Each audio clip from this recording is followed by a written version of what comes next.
ነገ ምራቃቸውን ከአለት ላይ ተፍተው ባፈለቁት ጸበል አይነ ስውራንን የሚፈውሱ ምን ይሄ ብቻ ይሄ ምራቃቸውን ከአለት ላይ ተፍተው ያፈለቁት ጸበል ከቀጥሩ 6 ሰዓት እስከ 9 ሰዓት ብቻ ነው ብቅ ብሎ የሚፈልቀው። ታዲያ በዚህ ሰዓት ይሄንን ጸበል ሂደው ያገኙ አይነ ስውራን በሙሉ አይናቸው የሚበራላቸው ሲሆን ከዚያም በላይ ደግሞ ከማንኛውም የሰይጣን እስራትና ከማንኛውም ደዌ የሚፈውስ ታላቅ ጸበል ስማቸውን ለጠራና መታሰቢያቸውን ላደረገ እስከ 12 ትውልድ ድረስ የሚያስምሩ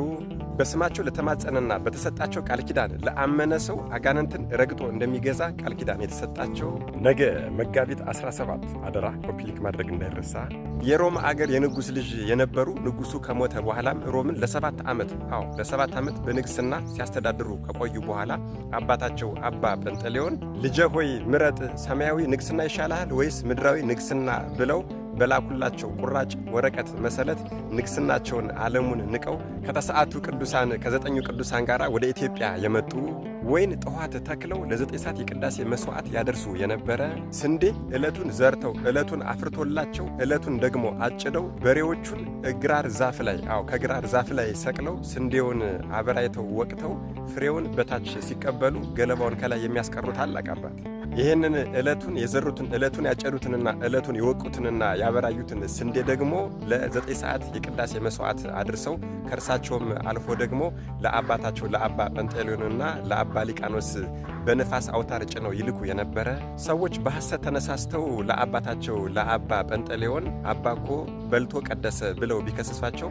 አባታችን አባ ጰንጠሌዎንም ሊያናግሯቸው በሄዱበት ጊዜ ከደቀ መዛሙርቶቻቸው ጋር አገኟቸው። በዚህም ሰዓት ልጄ ሆይ ብቻህን ሚስጥር ላናግር እፈልጋለሁና ደቀ መዛሙርቱን ገለል አድርግልኝ ቢሏቸው አባቴ ሆይ እርሶ ደግሞ ፈልገውኝ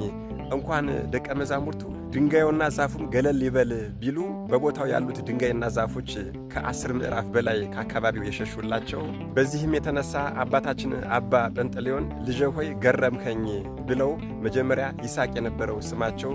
አባታችን ገረምከኝ ካሏቸው በኋላ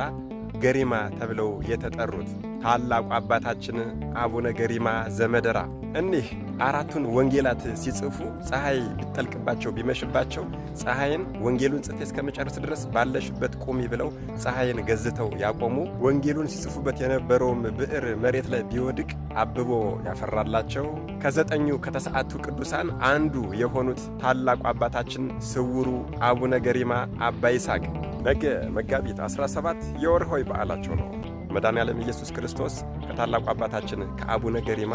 ረድኤት፣ በረከት፣ ምልጃ፣ ቃል ኪዳን፣ ፍቅር አይለየን። አሜን። ይቆየን።